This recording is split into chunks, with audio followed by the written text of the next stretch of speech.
I would want patients to know that we are monitored very closely. There are very strict rules about when we can and cannot come to work. So we all take our temperatures and wash our hands a lot.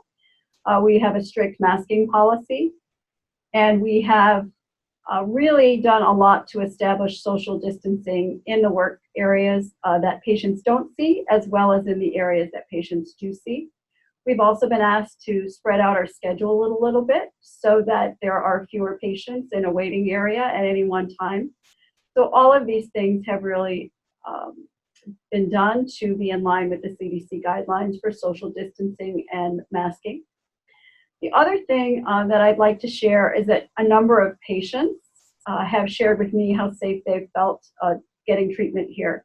So I'm a surgical oncologist or a cancer surgeon.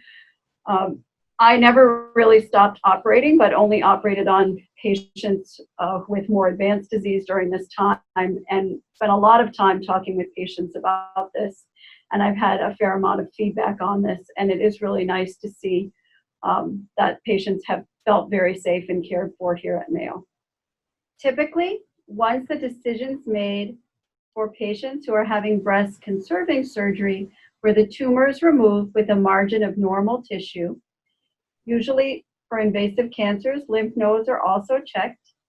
And then the plan is for adjuvant or extra radiation to decrease the chance of a tumor coming back.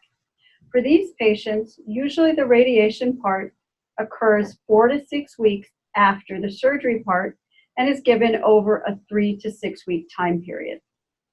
The treatment can be delivered in as short a time frame as 5 days or within 9 days, depending upon the exact treatment plan and the exact day of the week that treatment is started.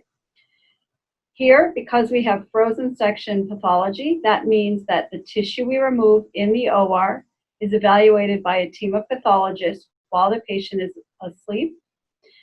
Means we can check and make sure that we've completely removed the tumor, usually with a safety margin of normal tissue around it. We can check and make sure that the lymph nodes we remove are negative and have no evidence of tumor in them.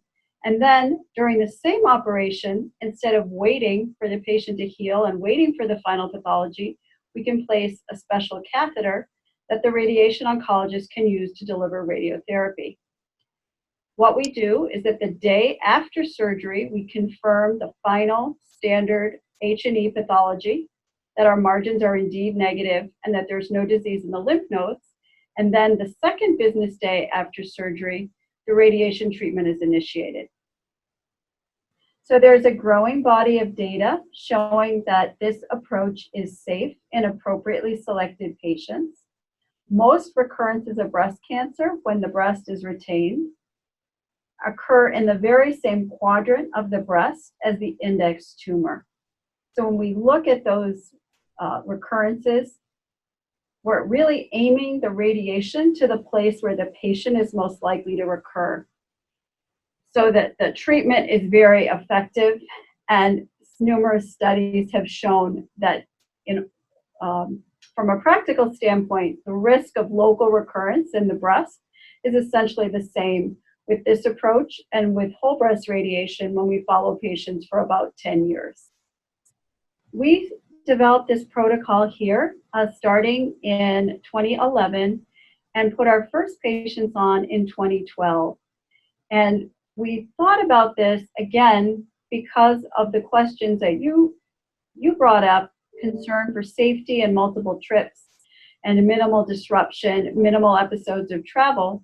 So this is kind of a natural fit for suitable patients who want to come, be seen in consultation, have their COVID screening testing done, proceed to surgery, wait a day, and then get their radiation, and then go home within 5 to 9 days after surgery.